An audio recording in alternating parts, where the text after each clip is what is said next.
십자가의 언어 세 번째 시간입니다. 가상 7원 중 제3원의 말씀입니다. 예수님께서 십자가에서 죽으시죠. 그런데 그 곁에서 지켜보는 사람들이 있었습니다. 그 중에는 몇 명의 여인들의 이름이 오늘 본문에 기록되어 있는데요.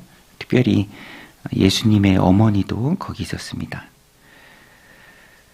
누가복음 2장에서 시몬이 예언을 했죠. 또 칼이 내 마음을 찌르듯 하리라. 시몬 예언의 성취이기도 합니다.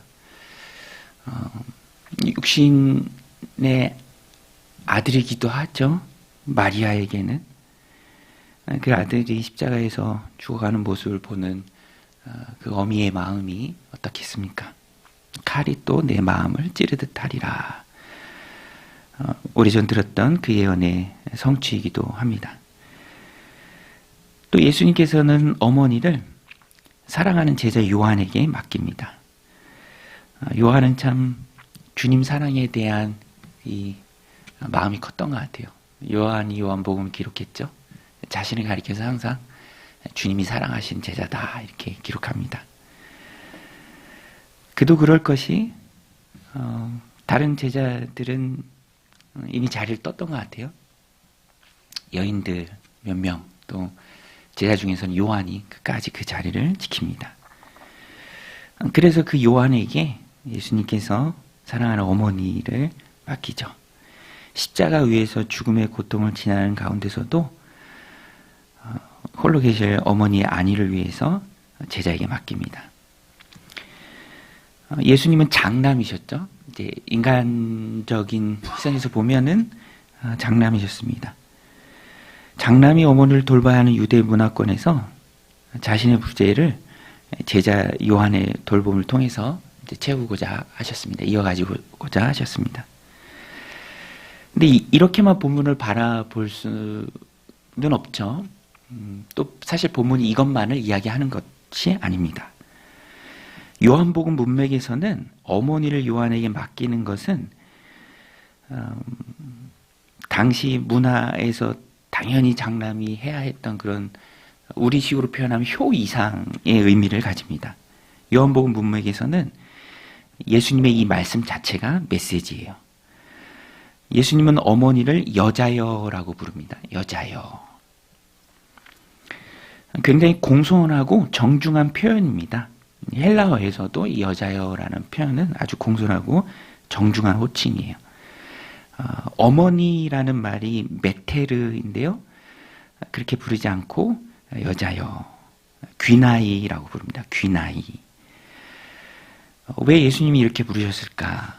예수님은 지금 한 아들이 아니라 메시아로서 인류의 구원을 위해서 십자가의 속죄 사역을 이어가는 가운데 그렇지만 곁에서 지켜보시는 어머니를 메시아로서 부르셔야 했기에 메테르라는 그런 다정한 정감 어린 그런 어머니라는 호칭이 아니라 여자여 이렇게 부르신 것입니다. 이것에 대해서 학자들은요, 창세기 3장 15절과 연관지어서 설명하기도 합니다. 창세기 3장 15절에 보면은 최초의 예수님에 대한 예언의 말씀인데요. 여자의 후손이라고 나오죠. 여자의 후손. 그 여자의 후손이 단수 남성입니다. 예수님을 가리키죠. 그 앞에 나오는 여자의 후손. 이 여자도 귀나이와 연결이 됩니다. 또 요한복음에서 주님이 가나의 혼인잔치에서 첫 번째 기적을 일으키시잖아요. 물을 포도주로 바꾸는 기적이죠. 그때도 예수님이 메시아의 때에 대해서 설명하시면서 어머니에게 말씀하실 때 여자여, 귀나이 이 표현을 사용하십니다. 그러니까 요한복음 문맥에서 여자여라는 것은 항상 예수님이 메시아, 또 메시아의 사역 이것과 연관 지었을 때 하신 말씀입니다. 그러면서도 예수님께서는요, 자신이 메시아로서 십자가 위에서 인류의 구속을 위해서 구속 사역을 이루어가는 중에 어머니를 향해서는 여자여라고 부르지만 메시아로서 공식적으로 부르시는 부르심의 호칭이지만 요한과 연결시켜 줄 때는 어머니다, 너의 어머니다 이렇게 말씀하십니다. 27절에서 요한에게 있어서는 이제 너의 어머니다라고 하시면서 정감 어린 호칭을 쓰십니다. 그러니까 종합해 보면 지금 주님은 어머니의 한 아들로서 십자가에 달리시는 게 아니죠. 인류의 죄를 대속하는 희생 제물로서 구속 사역을 완성하고 계신 것입니다. 그러면서도 사랑의 마음으로 어머니의 안위를 제자에게 부탁하시는 것입니다. 동시에 오늘 본문이 얘기하는 한 가지 중요한 메시지가 있는데 메시아로서 어머니와 사랑하는 제자 요한을 영적인 가족으로 묶어주시는 것입니다. 영적인 가족으로. 그것을 이루시는 분이 주님이시고 또 십자가가 그 출발점이 됩니다. 십자가 위에서 십자가를 통해서 예수님이 새로운 영적인 가족으로 어머니를 파송하는 것과 같은 자신의 사랑하는 제자 요한과 영적인 가족으로 묶어주시는 것입니다. 십자가가 새로운 영적 가족의 탄생점이 됩니다. 십자가의 속죄가 주님이신 예수님을 통해서 새롭게 만들어지는 가족에 대해서 메시지를 주는 것이죠. 오늘 우리에게 주는 귀한 메시지입니다. 가상 7원 중 제3원의 말씀이죠. 예수님께서 전에도 가족의 정의를 새롭게 주셨죠. 마태복음 12장 46절 50절에 그 내용이 나오는데 주님께서 이렇게 말씀하십니다. 누구든지 하늘에 계신 내 아버지의 뜻대로 하는 자가 내 형제요 자매요 어머니니라. 하나님의 뜻을 행하는 자가 바로 가족이다. 주님께서 새롭게 말씀해 주셨습니다. 그래서 가상 7원 중 제3원인 어머니를 제자 요한에게 부탁하신 이 말씀은 물론 어머니의 안위를 사랑하는 제자에게 맡기는 것이기도 하지만 장남의 의무를 십자가 위에서도 다 하는 것이기도 하지만 거기서 멈추는 것이 아니라 새로운 영적인 가족의 탄생을 말씀해 주시는 것입니다. 그래서 너무너무 귀한 가족 개념의 확장의 말씀이죠. 그리고 그 구심점이 바로 주님이세요. 주님이 말씀하셨잖아요. 그리고 주님이 십자가에서 말씀해 주신 것입니다. 십자가가 새로운 영적 가족 탄생의 출발점이 되는 것입니다. 하나님, 한 하나님의 아버지를 모시는 한 형제요 자매입니다. 여러분, 우리는 한 형제요 자매인 줄로 믿습니다. 우리는 한 형제요 자매입니다.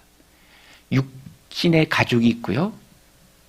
또 중요한 영적인 가족이 있어요. 그래서 오늘 우리가 가상칠언 제3원이 말하는 십자가의 언어로 받아야 할 것은 하나님이 주님이 묶어주신 영적 가족의 소중함을 인정하고 서로를 세워주는 공동체를 이뤄가는 것. 그런 변화된 언어가 말이 우리 입술 가운데 있어야 합니다. 여러분, 우리는 주님이 묶어주신 영적인 가족인 줄로 믿습니다. 우리는 영적인 가족이에요. 영적인 가족을 소중히 여겨야 합니다. 주님이 우리에게 맡겨주신 어머니요, 또 형제요, 자매입니다. 아들이요, 딸입니다. 그렇죠, 여러분? 네. 여러분이 영적인 가족인 줄로 믿습니다. 네. 이 메시지가 주님의 가상 7원 제3원에 담겨 있습니다. 맡겨주셨으니 소중히 여겨야 합니다. 사랑할 영적 가족이 있다는 것은 굉장히 큰 축복입니다. 육신의 가족이 잘 자라고 잘 되는 것이 좋죠. 사실 우리가 힘써 기도하는 내용이 다 그거 아닙니까? 열심히 기도해야 합니다. 하나님이 주신 육신의 가족이 하나님 주신 삶을 힘있게 살아내는 것. 마찬가지로 영적인 가족이 영적으로 성숙하게 잘 자라도록 돌보는 일에도 우리가 힘써야 합니다. 또 한 가지 오늘 본문을 통해서 우리가 마음에 깊이 새겨야 할 것은 육신의 가족을 대함에 있어서도 우리는 영적인 가족에 대한 의식을 가지고 살아가야 해요. 하나님의 가족이다. 내 사람이 아니라 주님이 주신 사람이다. 이 마음을 가지고 우리 육신의 가족을 대해야 되죠. 또 주님이 주신 영적인 가족이 되도록 아직 안 믿는 육신의 가족을 마음에 품고 또 하나님 앞에 간절히 매달리며 기도해야 합니다. 또 하나님이 주신 귀한 영적인 가족으로 확장될 사람으로 알고 또 영적으로 세워주는 일에도 힘써야죠. 같은 시찰의 목사님이 계신데 이분이 이제 교회를 좀 뒤늦게 개척을 하셨는데요. 장성한 딸이 이제 신앙 안에서 잘 자라서 결혼을 했어요. 그러니까 이제 사위가 그 공동체에 같이 이제 들어와서 생활을 하는 거죠. 믿는 남편을 만나서 믿음의 가정을 잘 꾸리고 또 공동체에서 신앙생활을 이제 하다가 딸 부부가 이제 아버지 목사님에게 찾아와서 그런 얘기를 하더래요. 아버지, 그동안 내가 이제 아버지 딸이어서 이렇게 평생 아버지와 함께 신앙생활하고 교회에서 신앙생활했는데 이제는 좀 신앙의 더 큰 성장을 위해서 우리 가정이 좀 한번 떠나보렵니다. 이렇게 얘기를 하면서 이제 다른 공동체를 찾아서 또 집도 멀기도 하고 신앙생활 더 잘할 수 있는 공동체를 찾아서 이제 떠나갔다. 이제 그 얘기를 하시면서 되게 서운하다. 이제 그 말씀을 하시더라고요. 두 명이 갑자기 훅 빠져나가니까 이제 크지 않은 공동체니까 그 마음의 허전함이 컸던 것이죠. 근데 저는 그 얘기를 듣는데 제가 옆에서 조언해 줄 그런 상황은 아니고 나이도 저보다 훨씬 더 많으시니까. 근데 저는 그 얘기를 들으면서 이제 부러운 마음이 들더라고요. 부러운 마음. 여러분, 자녀가 믿음 안에 잘 성장해서 믿음의 가정을 꾸리고 신앙의 독립을 위해서 더 성장하기 위해서 이미 성장했지만 더 성장하기 위해서 공동체를 더 신앙생활 잘할 수 있는 공동체를 고민하면서 찾고 떠나간다라고 말하는 그 자체는 너무 귀한 거죠. 축복해 줄 일입니다. 그렇죠, 여러분? 가장 중요한 독립의 하나는 신앙의 독립 아닙니까? 영적인 독립, 신앙의 독립. 물론 잘하지도 않았는데 무작정 독립한다는 것은 걱정이 앞서는 일이지만 잘 자라서 또 더 잘하기 위한 독립은 축복된 일이죠. 주님의 영적인 가족이다라는 그 마음을 그래서 우리가 갖는 것이 참 중요합니다. 성숙한 신앙으로 공동체의 중요성을 부여하고 그 신앙을 위해서 살아가도록 돕는 것이 영적인 가족된 우리의 역할이죠. 육신의 가족을 향한 우리의 마음이 되어야 합니다. 육신의 가족 안에서만으로 머물러 있으면 기도 제목이 한정적이 돼요. 그냥 이 땅에서 잘 되는 것만 기도 제목으로 정해진다면 그거는 부족한 것이죠. 영적인 가족, 소중한 공동체의 중요성을 알아가고 신앙적으로 더 잘하고 성숙해 가도록 돕는 것이 또 우리의 일이 되어야 합니다. 그래서 이 말씀이 오늘 우리에게 주는 중요한 말씀이에요. 주님이 묶어주셨어요. 내 어머니다. 여자여 보소서 아들입니다. 주님이 우리에게 십자가 위에서 주신 귀한 영적 가족 공동체입니다. 그 가족 공동체를 세우는 마음으로 하나님 주신 삶을 살아가야 합니다.